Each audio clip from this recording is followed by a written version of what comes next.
This tastes like crap.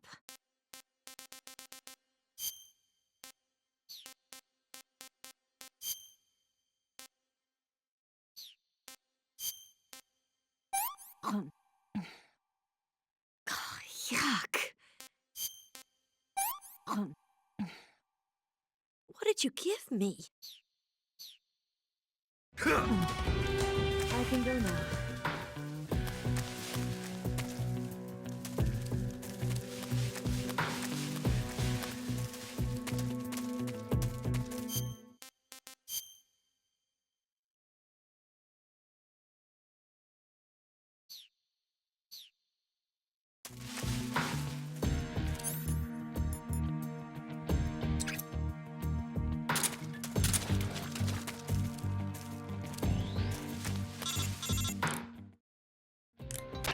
Snake, the lake is just over that cliff. Eva should be able to climb it if you help her. Keep her close to you.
I saw something!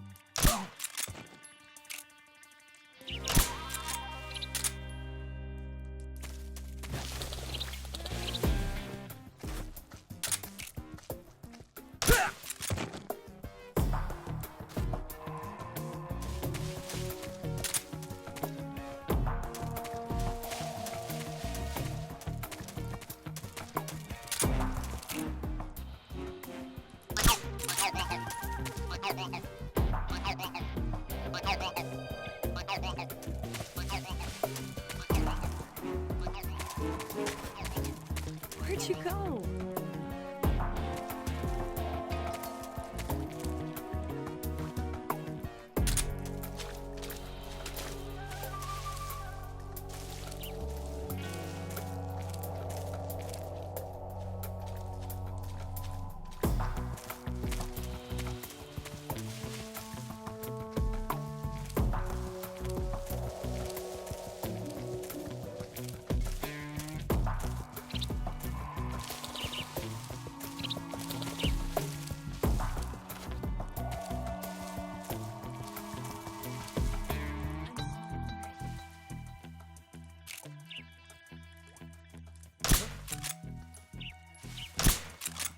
The enemy! He's here! Food.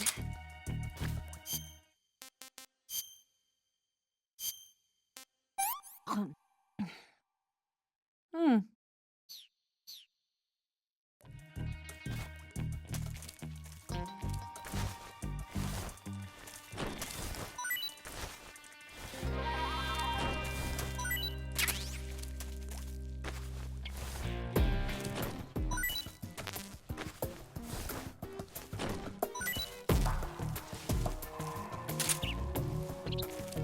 What the?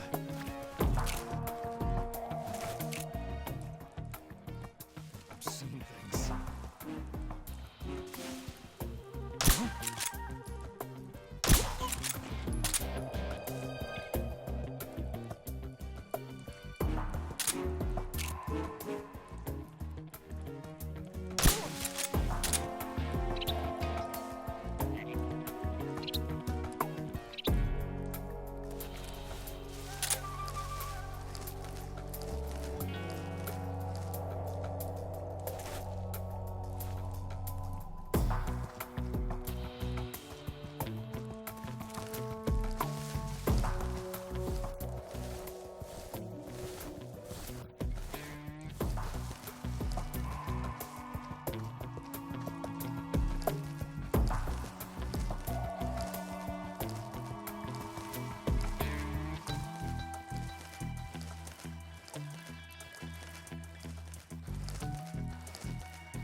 I'm so hungry.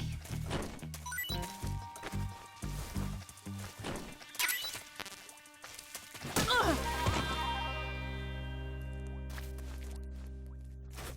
Stop that.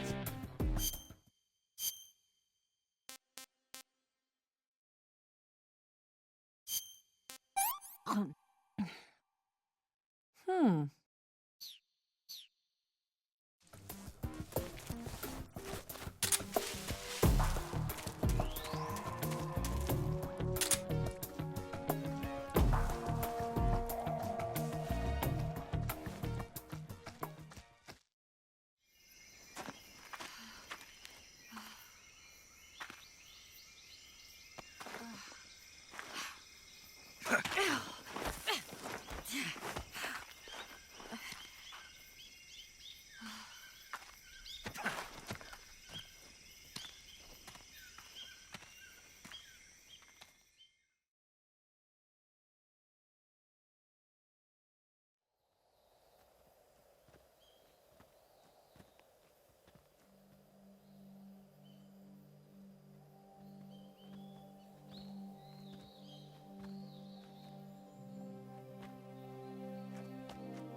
Come on, Snake.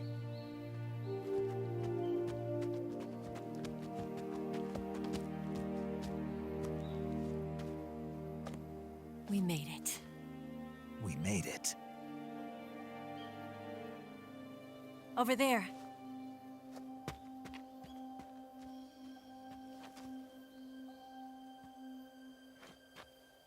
It's the boss, isn't it? I'll go get the wig ready to take off. Right. I'll leave you two alone. But come back in one piece, okay?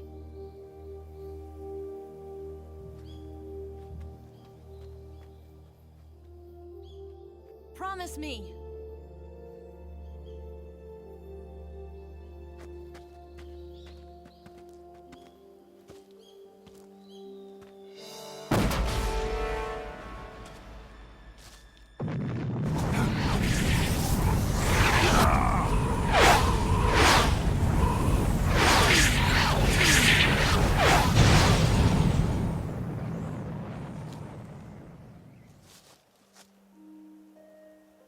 Life's end.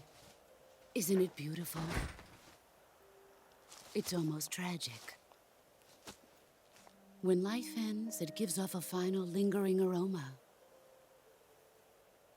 Light is but a farewell gift from the darkness to those on their way to die. I've been waiting, Snake, for a long time. Waiting for your birth, your growth, and the finality of today. Boss. Why are you doing this? Why? To make the world one again. The world used to be whole. But with the end of the Second World War, the philosophers began to fight amongst themselves, and the world was torn apart. The Cobras, my comrades who trained and fought alongside me, were torn apart as well. The foibles of politics and the march of time can turn friends into enemies just as easily as the wind changes. Ridiculous, isn't it? Yesterday's ally becomes today's opposition, and this Cold War. Think back. When I was leading the Cobras, America and Russia were fighting together. Now, consider whether America and Russia will still be enemies in the 21st century. Somehow I doubt it. Enemies change along with the times, the flow of the ages, and we soldiers are forced to play along. I didn't raise you and shape you into the man you are today just so we could face each other in battle. A soldier's skills aren't meant to be used to hurt friends. So then what is an enemy? Is there such a thing as an absolute timeless enemy? There is no such thing, and never has been. And the reason is that our enemies are human beings like us. They can only be our enemies in relative terms. The world must be made whole again. The philosophers must be reunited. I will devote my skills to that purpose. And with the Colonel's money, I will achieve that end. Just as I once created the Cobras. They are my family. I may no longer be able to bear children, but I still have a family.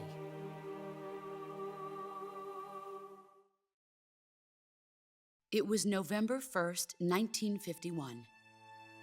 I was in the Nevada desert participating in atomic testing.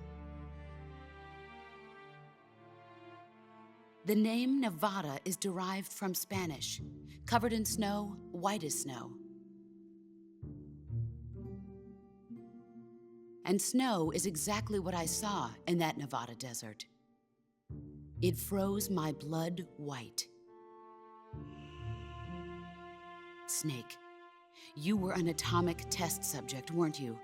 On Bikini Atoll. That's part of the reason I was drawn to you. You and I are alike. We're both slowly being eaten away by the karma of others. We'll never have the chance to die peacefully of old age. We have no tomorrow. But we can still have hope for the future. In 1960, I saw a vision of the ideal future from space. 3 years earlier, the Soviet Union had succeeded in launching Sputnik, the first man-made satellite in history, into orbit. This came as a huge shock to the United States. In response, America threw everything it had into its own manned spaceflight project, the Mercury program. Even as the Soviets seemed poised to send their first man into space, America was still experimenting with chimpanzees and rockets. The government wanted human data. So they secretly decided to send a human being into space. I was the one they chose. At the time, they didn't have the technology to block out cosmic rays, and whoever they sent up would inevitably be exposed to heavy radiation. That's why they chose me. After all, I'd already been irradiated once. Of course, you won't find any of this in the history books. I could see the planet as it appeared from space. That's when it finally hit me. Space exploration is nothing but another game in the power struggle between the US and the USSR. Politics, economics, the arms race, they're all just arenas for meaningless competition. I'm sure you can see that, but the Earth itself has no boundaries. No East, no West, no Cold War. And the irony of it is, the United States and the Soviet Union are spending billions on their space programs and the missile race, only to arrive at the same conclusion. In the 21st century, everyone will be able to see that we are all just inhabitants of a little celestial body called Earth.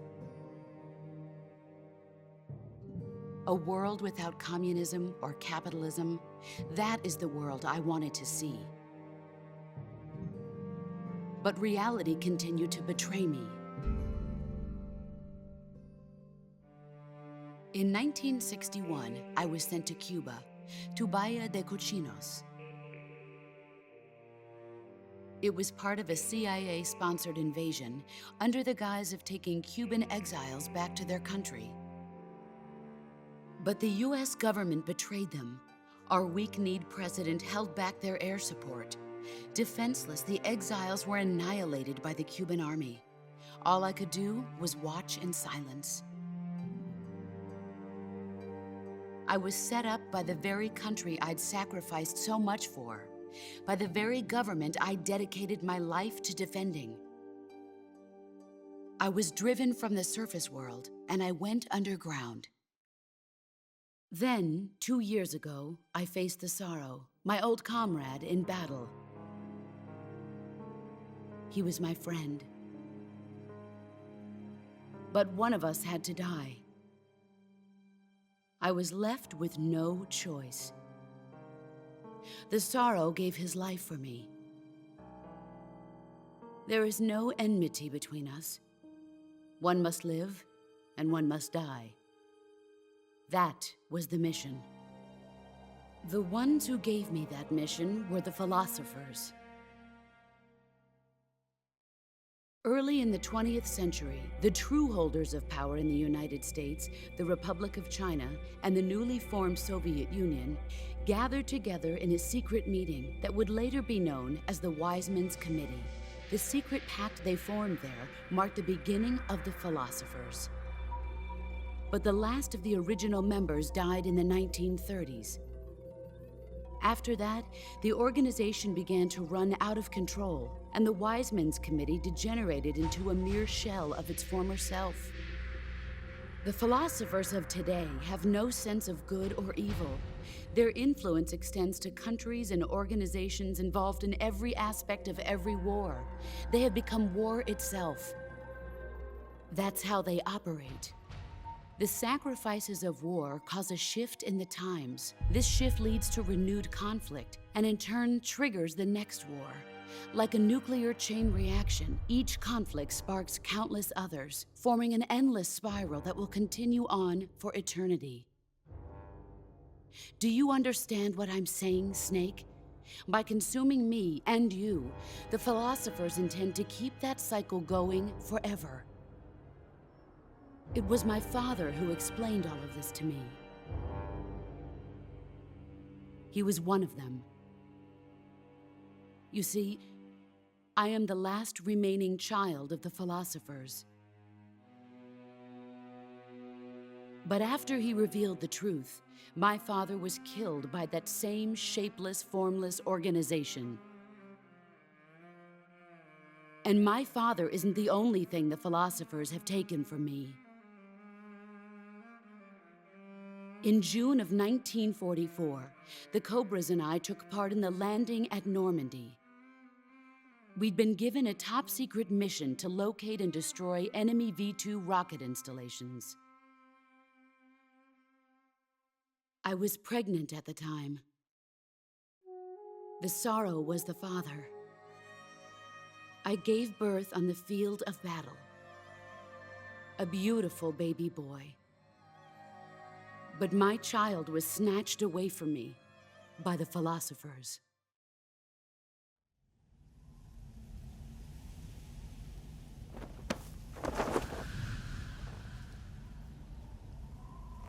Look at this scar.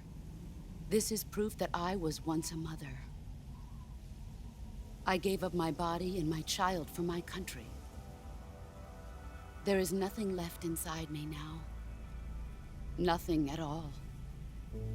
No hatred, not even regret. And yet sometimes at night, I can still feel the pain creeping up inside me, slithering through my body like a snake.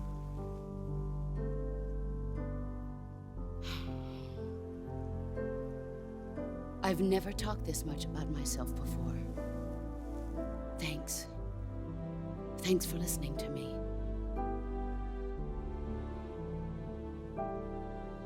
I feel content.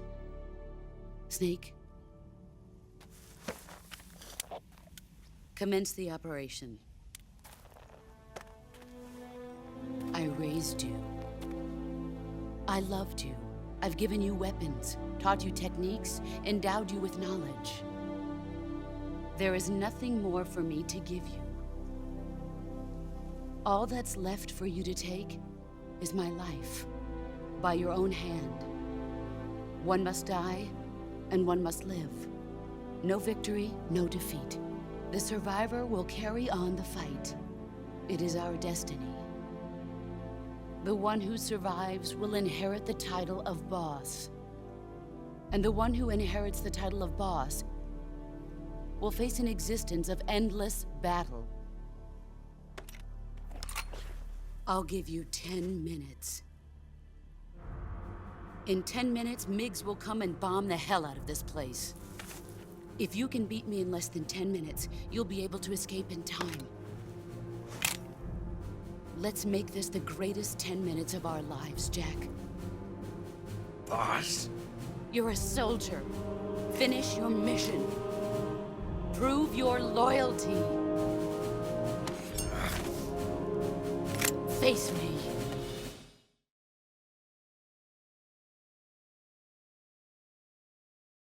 Let's see what you're made of.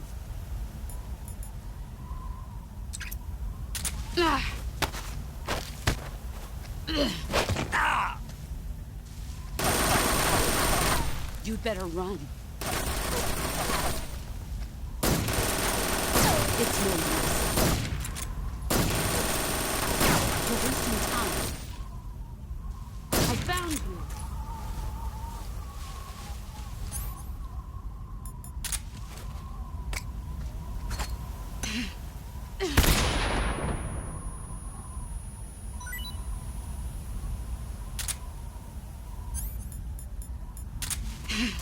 Found you.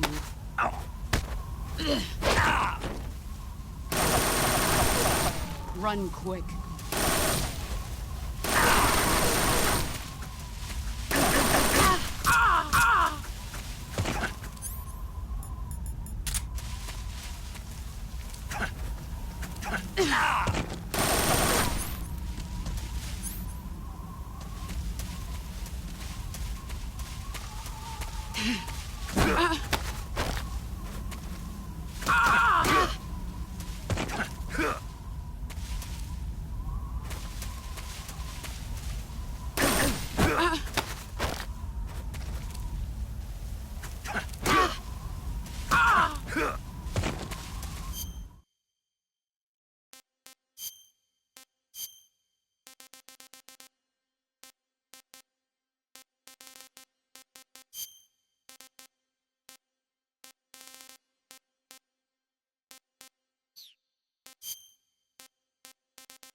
found you!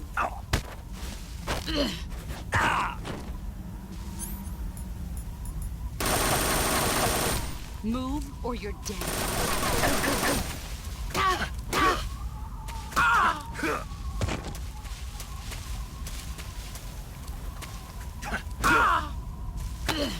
Time to play rough. Heads up, Snake.